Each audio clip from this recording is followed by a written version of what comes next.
से कार्य कर रहे जो पूरी तरह से कॉरपोरेट्स हैं। और क्योंकि आप लॉजिकली अगर बात करें तो पारसनाथ पहाड़ इस भूभाग में बसा हुआ है। उस भूभाग में कहीं ना कहीं जितने भी गांव हैं वो मूलतः झारखंड के मूलवासी लोगों का गांव है, आदिवासी हो, मूलवासी हो या अन्य समुदाय के लोग हों। तो उस विशेष समुदाय का मुझे लगता है एक छोटा सा टोला भी नहीं है। अतः आस्था के नाम पर किसी का उन्मूलन ना हो, किसी का नुकसान ना हो, किसी को नष्ट ना किया जाए।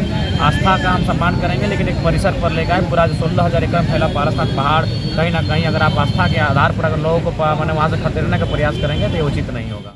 हथिया पत्थल का मेला जो सदियों से लगता है और हमारे जो टूसू के गीत हैं जिसमें हमारी माताएं बहनें गीत गाते हैं, हथिया पत्थल पारसनाथ का जिक्र करते हैं, यानी ये हमारी संस्कृति से रिलेटेड है। और हम लोग चाहेंगे कि धीरे धीरे झारखंड में कहीं ना कहीं बीते सालों में झारखंड की जो संस्कृतियाँ हैं, जो मूल पहचान है वो विलुप्त हो रही थी, चाहे भाषा हो, परंपरा हो, नेक नियम हो।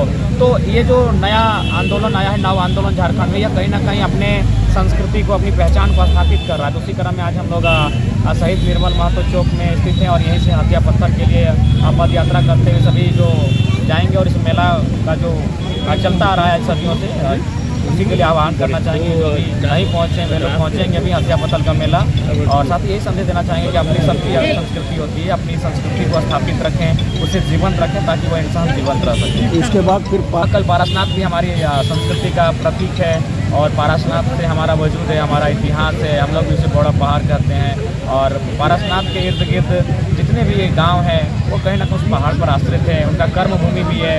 और इसीलिए मेरा मानना है कि पर्यावरण को, जंगल जमीन पहाड़ को बचा कर रखना झारखंड की रिस्पॉन्सिबिलिटी है, झारखंड के लोगों की। और हम चाहेंगे कि आज झारखंड के लोग जो जागरूक हो रहे हैं अपने हक अधिकार के लिए, अपनी संस्कृति को स्थापित करने के लिए, यह कायम रहे। कुछ धर्म के लोग, मेरा मानना है कुछ लोग पीछे से कार्य कर रहे जो पूरी तरह से कॉरपोरेट्स हैं। और क्योंकि आप लॉजिकली अगर बात करें तो पारसनाथ पहाड़ इस भूभाग में बसा हुआ है।